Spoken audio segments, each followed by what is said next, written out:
There we go. We are going to talk about what the feminine is, because it is a new concept for a lot of us. We see it on social media. We're going to talk about what the masculine is, and then we're going to talk about how it's all gone toxic. And we're going to talk about toxic masculinity and toxic capitalism. And then we're going to get to this new paradigm, which I'm just calling the cycle, because I don't, and I'll explain to you why I call it that. And it's something that if you have been with Deb for a while, you will be familiar maybe a little bit with energy tracking and cyclical living. So that's the cycle that I'm talking about, and how it can serve as a framework. It can support us to find the balance and the harmony that I'm talking about. And then we'll talk about a few practical how-tos. And I'm hoping that we can make this into a conversation where we begin to explore those how-tos along the way already. So the first thing that I think is important to say is that when we talk about the feminine, and I keep trying to explain this to my kids over and over again, the boys aren't getting it, but they're young. Feminine does not mean woman, masculine does not mean man. We could use the terms yin and yang. These are energies, these are characteristics, these are ways of being and doing. And it's really important that we don't equate them with a specific sex. All of us have masculine energies inside. All of us have feminine energies inside. It's just about harnessing them both. And what's happened in this imbalance that has evolved is that one side, the masculine side, has been overly celebrated. I don't even like to use the word, but overly emphasized. It's been built up, and the feminine has been ignored and suppressed and repressed. And so things are out of balance right now. And my intention for today is really to invite you to see it all as a whole and to reflect a little bit on how it manifests inside of your world. So that, because if we don't shine a light on how toxic masculinity or on how the feminine live inside of us, then we're not going to be able to shift that. So we'll do a little bit of that. And then I'm going to introduce this framework, this new paradigm that is the cycle, and we'll talk about the how-to. So that's where we're going today. Now, the first thing that I want to do, and I'm going to go back because I don't want you to see those words. I am going to invite you to close your eyes and start just being like, it doesn't matter if you've meditated for 1,000 years or not. That doesn't matter. What I just want you to do here is to connect with that feeling of being in your body, in the dark, and maybe start, if you can, but there's no pressure, to breathe into your womb space or your pelvic area, and just to bring your attention to that space slowly, gently. Again, if it feels hard, don't worry about it. Just be present. And I'm going to read some words to you. And I want you to just be aware of how these words make you feel. So just by doing this, we are already coming into a feminine way of being. We're feeling into something. So here are those words: flowing, intuitive, being, dynamic, soul, wise, heart-led, powerful, cyclical, unrestricted, magnetizing, nurturing. So just sit with those words and take mental note, or I'm going to ask you not to open your eyes yet. Just take a mental note of what happened, what landed for you, what visuals did you get, what messages did you get, what feelings did you have when you heard those words. Then I'm going to read a series of other words for you, and I want you to do the same thing. Just feel into what comes up for you. Stable, protective, structured, predictable, goal-oriented, rules, guidelines, willful, rational, knowing, clear, focused, linear, logical, getting things done. So just sit with those words with your eyes closed for a little bit and see what comes to you, what lands for you. And when you're ready, you can come back. And Deb, I'm going to ask if you can, or if I can, or if individuals can just unmute themselves and if they want to share. I think very obviously, or maybe not, the first set of words were the feminine words, the words used to describe a feminine type of energy. And then the second set of words were the words that one might use to describe a masculine type of energy. And I'm curious to hear what came up inside of you when those words were spoken. I felt really like loose with the feminine, and then like as soon as you started saying the masculine word, I kind of like stood up straight, and, like, and I felt like I didn't feel negative in either way, but I felt very like taut and tighter, and like just my posture got stronger with that. But with the feminine, I felt very like just like loose and wavy. Oops. Awesome. That is such a great observation. Sorry, I'm going all crazy here with that. Liz, do you want to say something, Liz? I was just going to say something similar where the feminine words were, I felt very connected to and lighter. And the minute you started saying things like goal oriented, and it just got heavy and it felt a little toxic to me, actually. Interesting. Like walls starting to like be like ching, ching, ching with those. When you were saying those ones. And I also, when you were talking about the feminine words, I kind of sensed that they were feminine words. And I had this thought of, why don't men feel these? Like they would never, I mean, I think, I don't want to stereotype because that's not fair. But like, if I were to talk to my husband, he'd be like, what, flowing, what, intuitive? Like, even though he, you know what I mean? Like I thought of like, does my husband think about these words or think he has any femininity in him? Like kind of thing. Like, because I think we do as a society think feminine, it's a gender, and masculine is a gender. So I'm finding this very fascinating. Yeah, that's great. That's such an important observation. And I'm going to talk about that. Anyone else have any ahas during that? I mean, I know I was laughing when Alex was reading the masculine because I don't resonate with some of those words as much as I used to, and they have a very different connotation for me now than they have in years past. And I mean, I'm very, very aware of how light the feminine words felt and how heavy, like Liz said, the masculine. And like, I almost wanted to punch some of those words in the face. Like that's literally, I was like, nope, don't want that one. Nope, don't need that one. Nope, I'm going to be instead of no. Like literally, which is funny because, you know, we don't want to be combative, but I get it. That's so funny. It's really interesting. It's almost like our bodies have a rebellious reaction to these masculine words which or energies which in and of themselves are not toxic. It is not toxic to be structured. It is not toxic to be rational. It's not toxic to be clear, right?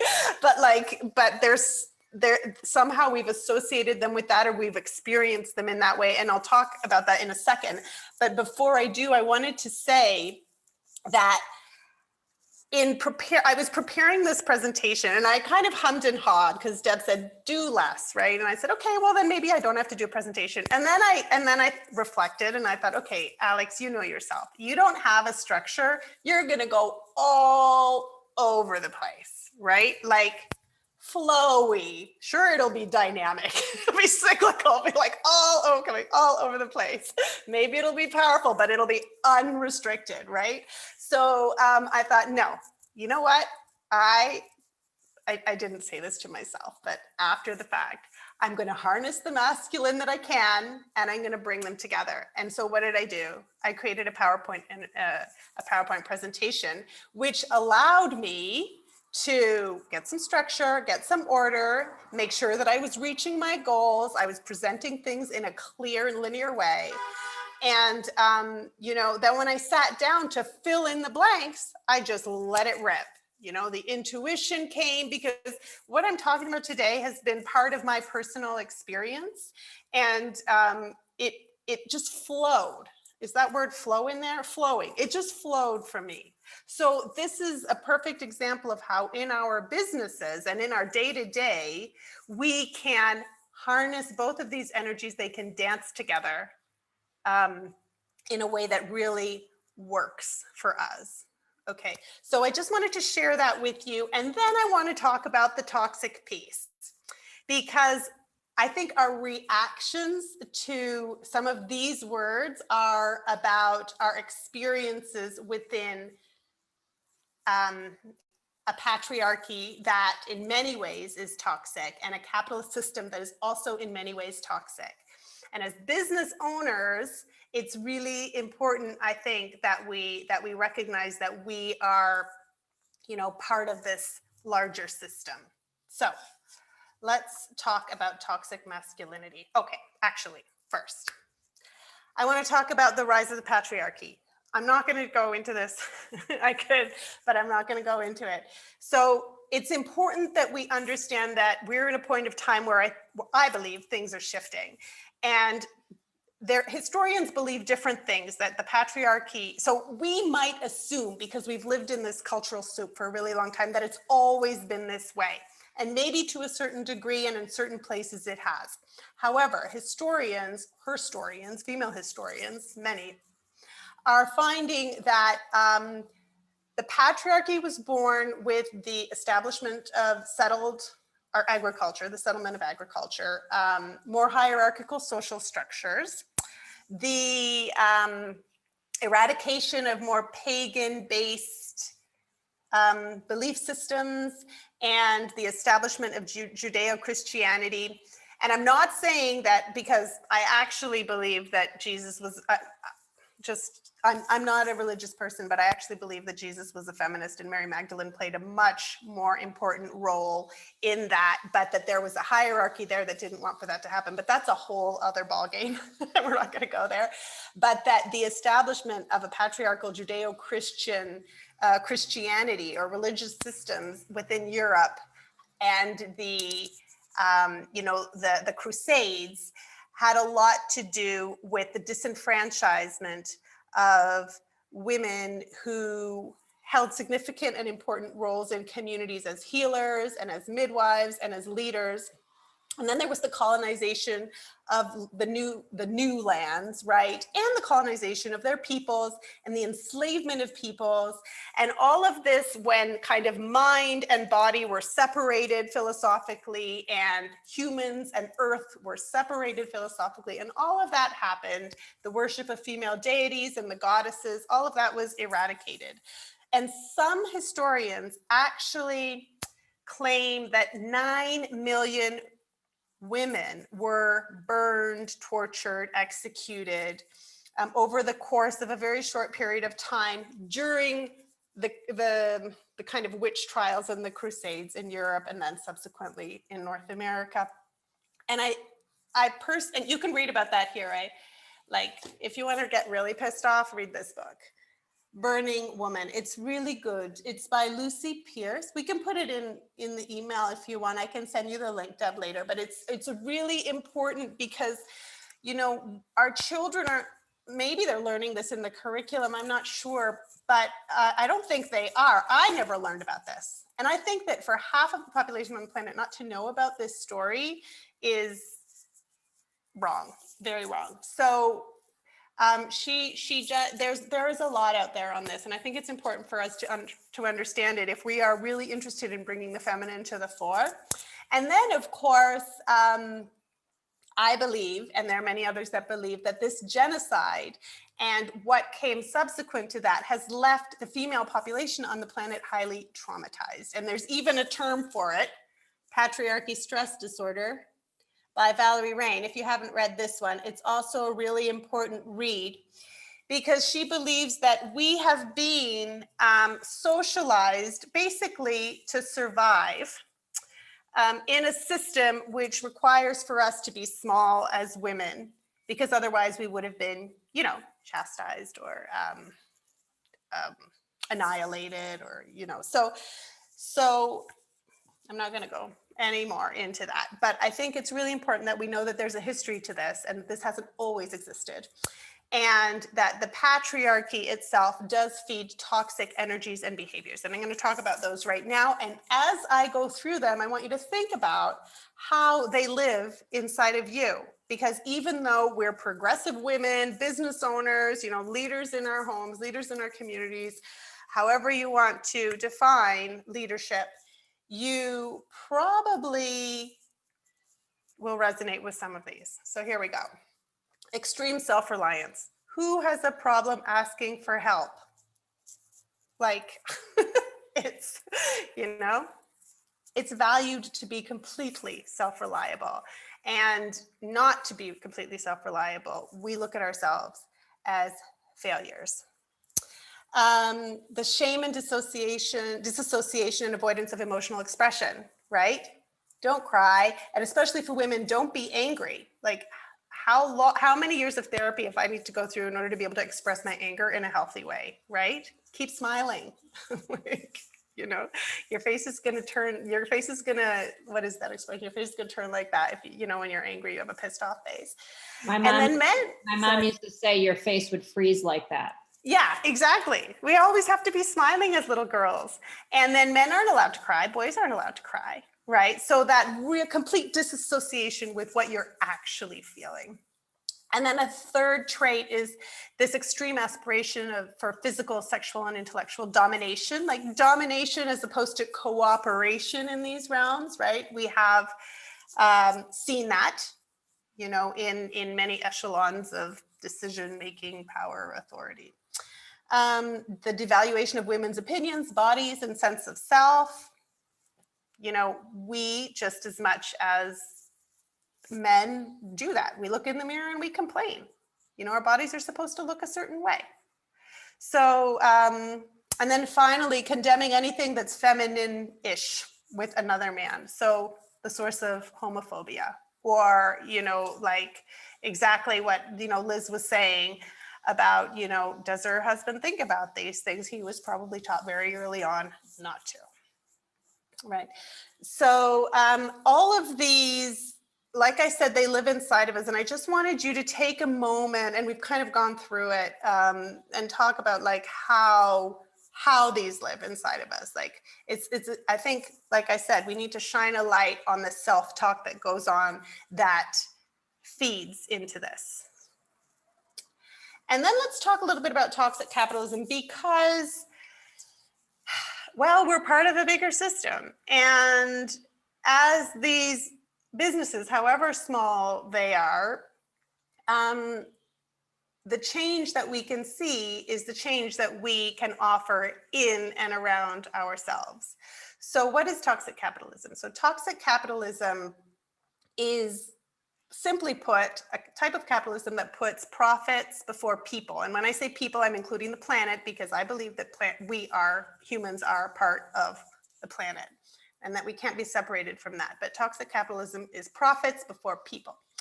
And when we believe that, or when we act in that way, then we place worth and love, and we make it conditional upon our accomplishments, our success, what we manage to do.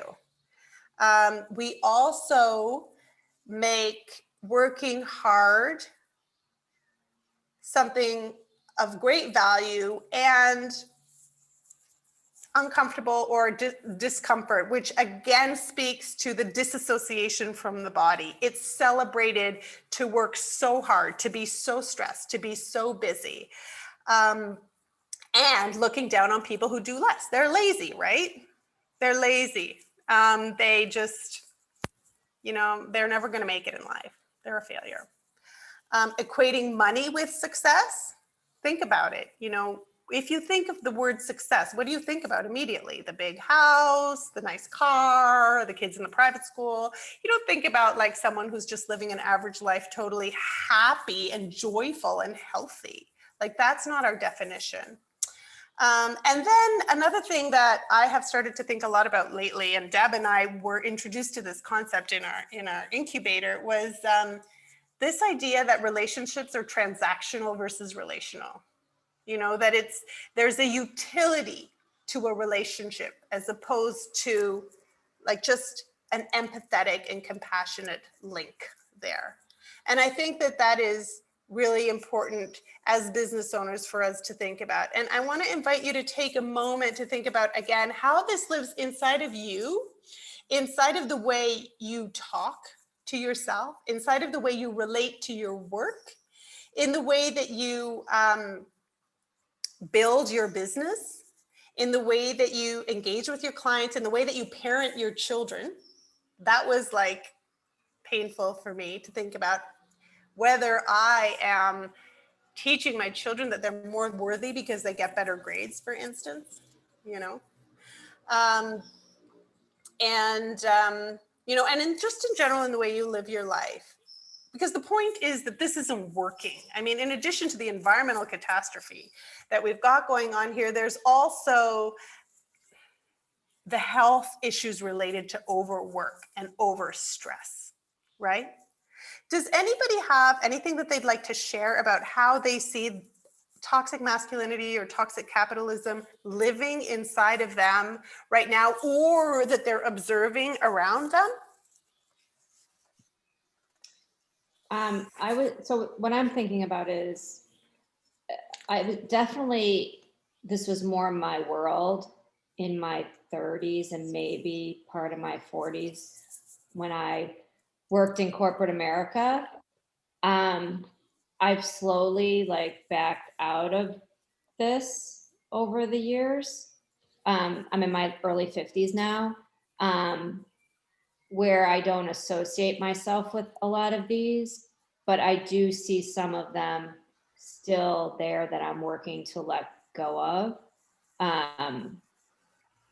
Not so much with my kids, but with myself. Like the self-reliance that I can do. I sometimes have to remind myself that yes, I can ask for help. And one of the things I wrote down as you were talking was, how can I help my daughters have balance with this feminine masculine? I have two daughters, and one is almost 21, one's almost 17, and their whole, because they're almost the other extreme these days with everything that's going on in the world. So how to help them balance it out as well is something I'm thinking about. So what extreme, when you say extreme, and we can speak to this a bit later on when we talk about the how-tos, but what extreme are they at? The masculine extreme.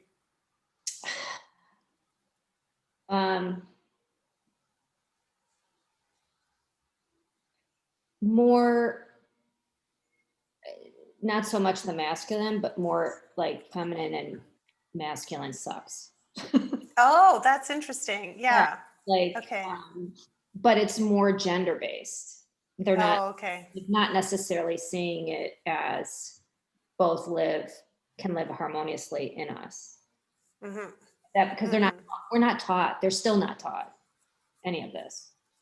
So yeah, that's what I. Yeah. Okay. So that's really interesting, and I think that like that point that I made at the very beginning, that we assume that masculine is male and feminine is female, is an assumption that really needs to be kind of broken. And I see in my boys, for instance, that they feel guilty almost for being boys because they've got this crazy witchy feminine mom or feminist feminine mom, right? So it is definitely, we're trailblazing here as parents as we navigate this. And there are some things in the how-tos that maybe we can elaborate on if time allows. Okay. One thing, I just So want to add one thing, because you asked yes, about where we're seeing this too. And like the first thing that came up for me is everybody gets a trophy. You know, we live in a world where everybody gets a certificate, everybody gets acknowledged, Yeah, everybody yeah, gets a trophy. yeah. And you know, it's like then they don't. So it goes Yeah. back to like that balance piece. And you know, why does this person always get acknowledged every year and I work my hardest and I don't get acknowledged, right? So I'm trying so hard with my daughters are 12 and one will be 17 tomorrow.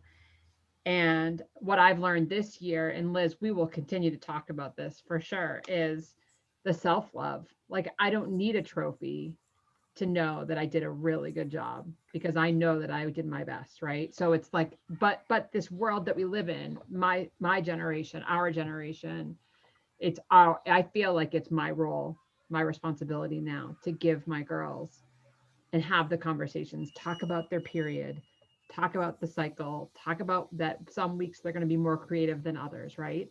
Because I don't want them to feel the way I've felt. I wish I knew what I know now 20 years ago. So, but Yeah. that's certainly something that, like, you know, win, lose, even with election, win, lose, popularity, right? Like it's everywhere. It's Right, everywhere. Yeah.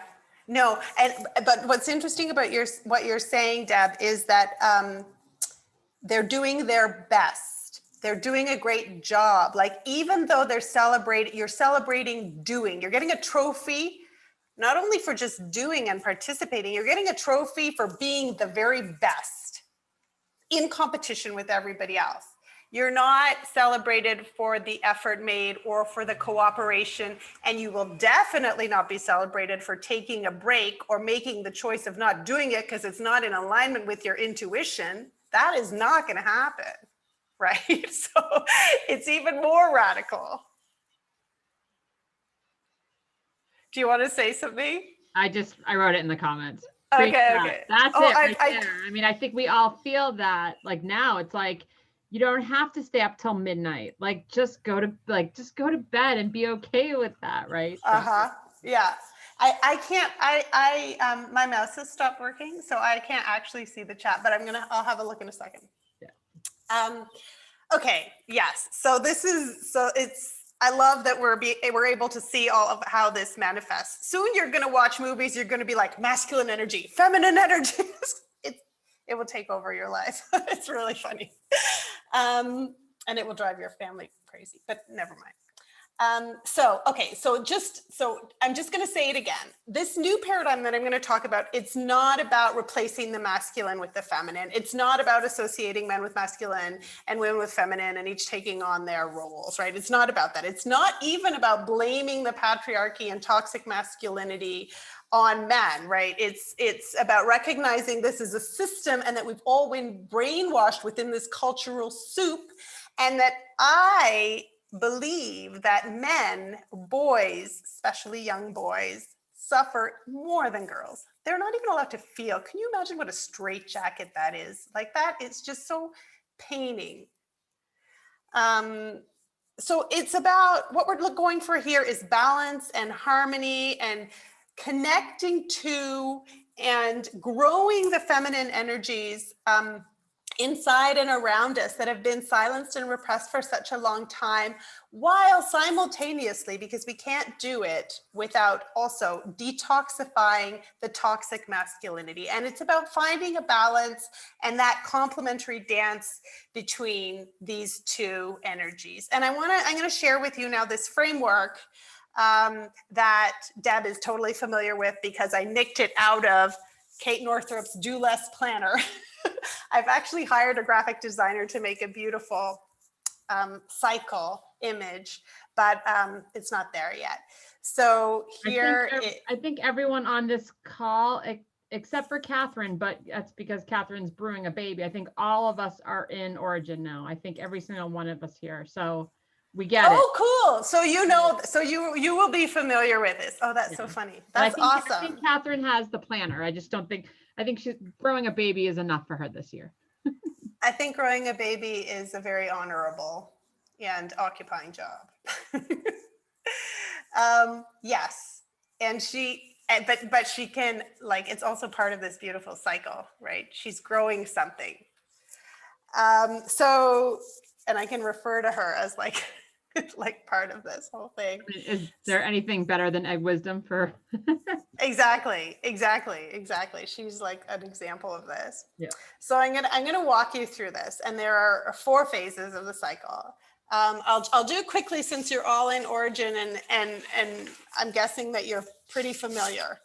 Is that accurate? You think? Yeah. Okay. All right. So the bottom is the dark moon, synonymous with midnight, the darkest point in the night, synonymous with winter, the fertile void. It's also synonymous with the earth element and the northern direction. And it's synonymous with the bleeding phase of the menstrual cycle. And some sort of energies around there might be, like I said, to intuit, to go inwards, introvert, to reflect. It's synonymous with death. So a great way to think about this, and I know Kate talks about this a lot, is, you know, what is going on? Everything looks dead. There's stuff still going on underneath the soil, right? That's what's happening in that phase.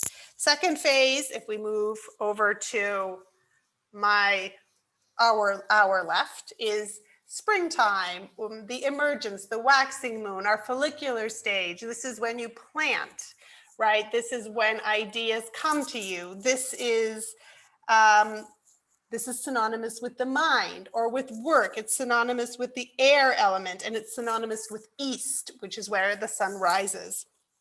And this is synonymous with conception, right? The very first point would be synonymous with the conception.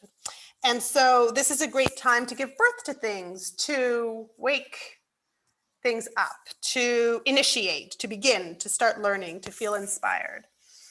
And then at the very top, you've got, obviously, you know, the full moon, ovulation, visibility. This is a great time. This is summer. This is when you are in full blossom, pregnant. This is exactly like when the baby is ready to come out, right? So then you go to your luteal phase, which is culmination, the waning moon, autumn, and also the harvest. I should say also that the summer is the southern direction and its element is fire. I think that's important.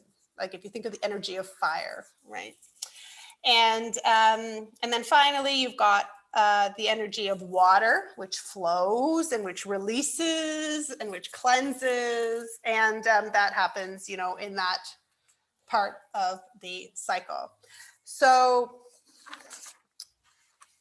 I wanted to just point out, though, and I don't know if Kate talks about this, that the 2 parts, oh, she does talk about this, that the 2 parts of the cycle which are more celebrated, and it's the spring and the summer. It's that time when we come up with ideas and we do stuff and we're productive and we feel like having sex and we're like, you know, totally open and visible and expressive and, you know, planning and all that. Those are the masculine energies. The feminine energies are the other 2 sides of that cycle, which are when we're letting things go, which when she uses the word prickly, we feel a bit prickly, you know, during our luteal phase, when we just want to be by ourselves, when we want to go inwards, when we're feeling bloated and just want to sit in a bathtub by ourselves and not talk to anybody.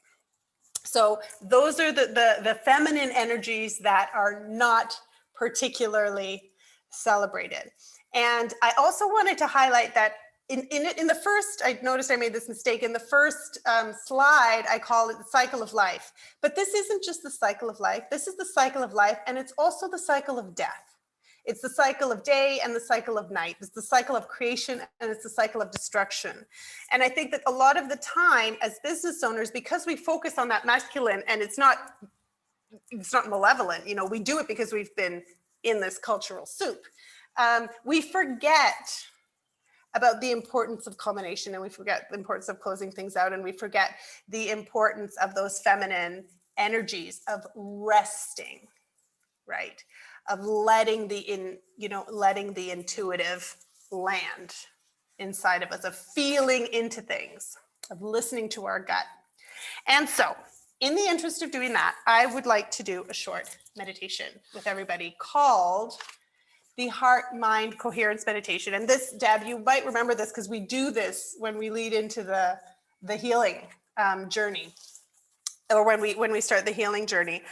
And what's beautiful about this meditation is that it is about bringing into coherence the heart, which is synonymous with the female energy, and the mind, which is synonymous with the male energy. So, or the masculine energy. I said female, didn't I? I said female. Feminine energy and masculine energy. See? Okay, so put your right hand on your heart, and I want you to close your eyes and start to breathe deeply. And we're going to go inwards. So breathing deeply in and breathing deeply out. In through the nose and out through the mouth. And I'm going to do the same thing here with you. Breathing in and breathing out. And feeling your chest expand. And feeling your hand move up and down with your breath. Feeling yourself relaxing, relaxing. Letting go, letting your cares and worries just go, fade away, just breathing. And I want you now to imagine that it's actually your heart that's breathing the air in and breathing the air out. Imagine it's your heart breathing and then moving the air throughout your body. And know that as you do this, as your heart breathes in the air and moves it throughout your body, know that you're bringing your heart and your mind into coherence. Keep breathing. And knowing that each breath in and out of your heart connects you completely with your original life force energy. And that each breath in and out reminds us that our deepest connection with Source and our own greatest wisdom resides within the realm of this heart space. Breathing in and out, in and out, knowing that your heart knows, knowing that all of our hearts know. And as you breathe in and out, align our energy. Feel our energy aligning our hearts and our minds. Connecting with Source with each breath in and out. Connecting your heart with our hearts. And from this place of deep relaxation where your mind and heart are now in coherence, I want you to just reflect on what comes up for you when I ask you how you can integrate the feminine into your world and into your business. When I ask you Notice if your mind turns on. Come back to your heart, breathing in through your heart and out again. When I ask you what you need to do less of, what you need to do more of, what you're already doing that works, what doesn't work, listen to your heart, listen to your intuition. Just listen. Keep breathing. Breathing in through your heart and out through your heart. When you're ready, you can, with your eyes closed, bring your hands down to your lap. Just want to see how you've tuned into this and what's come up for you. And if we can share when you're ready, there's no rush, what's come up for you.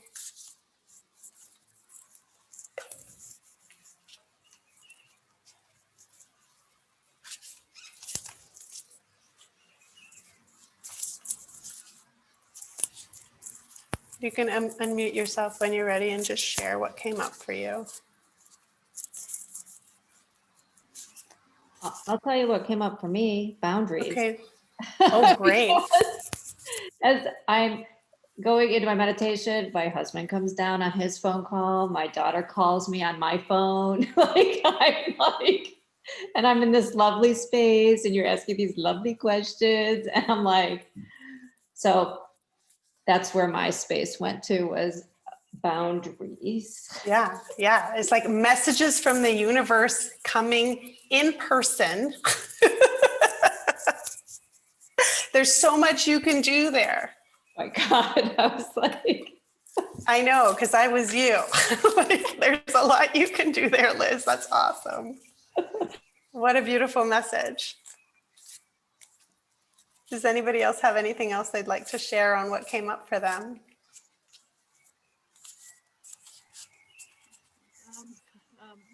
I had a similar issue with my 6-year-old. I'm hearing him like run around the house. I'm trying to figure out what he's up to doing. So that was distracting. But also just in terms of my business, I feel like I've been just really trying so hard, and I'm trying not to try as hard. So it's been a lot of that energy, just taking a breath. And I feel like I haven't been doing that a lot lately, just trying really hard to get to a goal, again, the masculine. So it's definitely like, it's taking a breath because I haven't been. So it's been really good. Yes. Taking a breath. I took a 3-month-long breath this year. And so much came up. I'm having so much more fun and I'm making more money, right? We don't trust that breath. We've been told that there's nothing there. It's so good. So good. Awesome. Is there anything else coming on for people?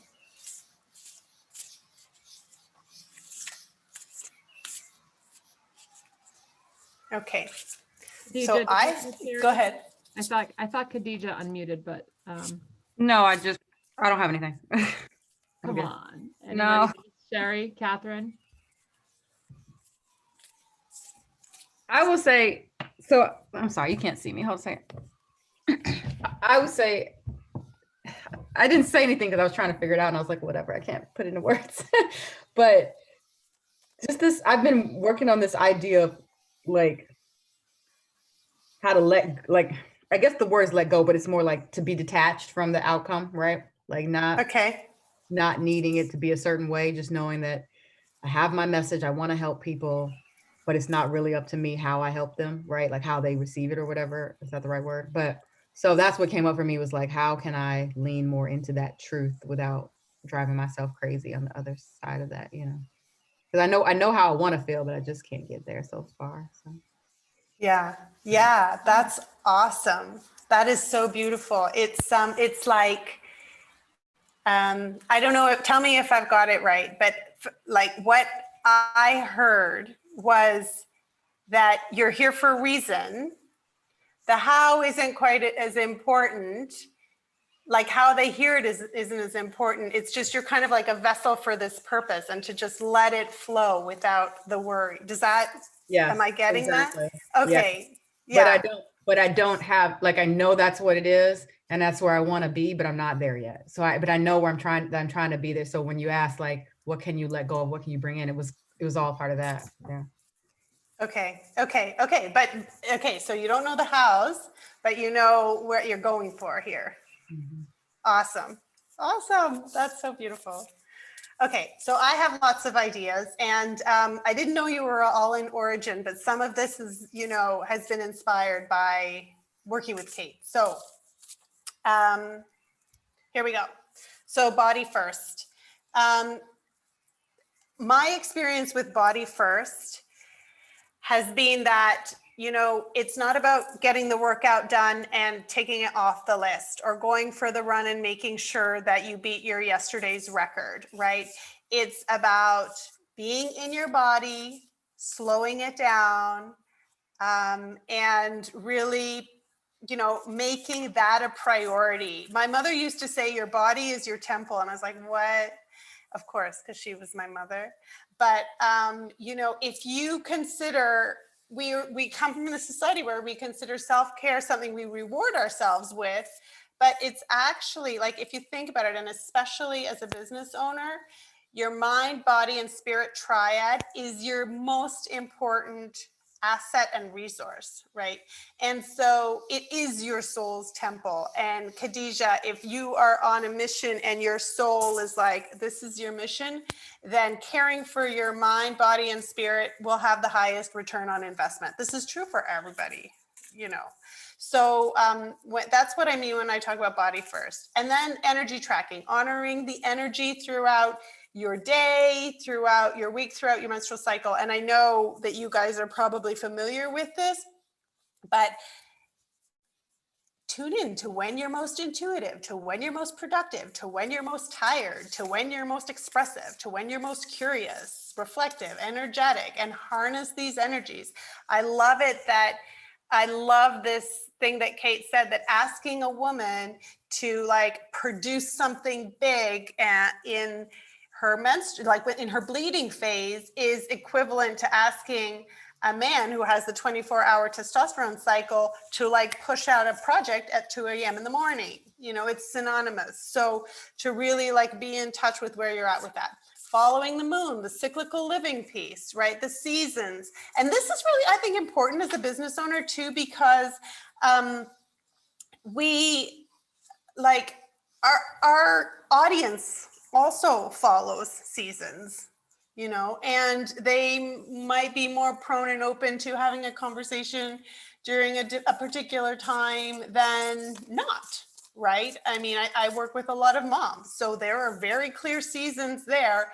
And also the hibernation piece around winter. I'm trying, I live in Brazil right now, but when I am in the Northern Hemisphere, I'm a totally different person in the winter than I am in the summer. And I think that's really important, which brings me to the next point, which is the importance of slowing down, getting quiet, and pausing, giving ourselves time to digest and to listen. So think about this. I remember hearing, is it Isaac Newton that discovered gravity with the apple that fell on his head? It is, right? Yeah, I remember when I heard that story, I thought, of course, it's a man that's sitting under a tree waiting for an apple to fall on his head, because the women are running around like chickens without head, making the world work for him, right? So, all the ideas, time to write books, time to paint. Well, what were we doing? We were cleaning the house and in the kitchen and taking care of nasty children, right? So I think he discovered gravity while doing nothing. That's when the best blog ideas come. That's when, you're on that walk and you're having a shower. That's when you think, oh yeah, that's the way I have to go. That's the product I've got to produce. This is what my people need, right? So again, high return on investment, slow it down and strengthen your intuitive muscle and listen to it. So ways of doing this, meditation. You don't have to be a big meditator. For me, it helps. Walks, baths, visualizations are fun. The quantum hypnosis sessions are super fun, and they take you right into your higher self. You can't, here's some funny ideas. And I thought, oh my God, they're going to think I'm so crazy because it's so uncomfortable to do some of these things. Dance with your eyes closed and let the music move you. Go swimming naked. I don't suggest you do this in a public pool, and it's totally out of like, you know, COVID, COVID territory. But if you're in a lake, and see how that feels, and it's going to wake every single cell in your body up. Sit down in silence, without a purpose, without an intention. See what comes and write it down. Go for a walk without a destination. Just like arrive at each corner and be like, okay, where am I being called to go? So weird. Close your eyes in the bath and do nothing for 10 minutes and see just what comes up for you, right? So just playing with that intuitive muscle and seeing kind of comes up for you. And we need to remember that this muscle has been deactivated inside of us, right? So we need to reactivate it. We need to play with it. And really, like, if you can think of a time when your gut told you to do something and you decided to do it or not to do it, and what happened, that's important because you can tune back into that and you can listen to your gut, you know, in the future.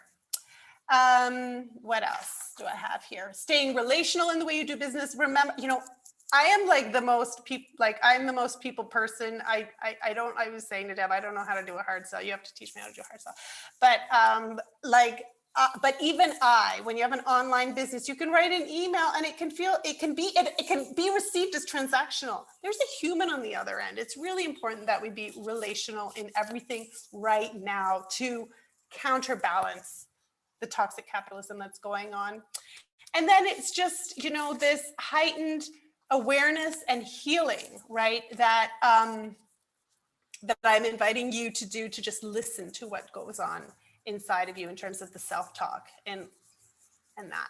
So that's all I've got. It's been such a pleasure.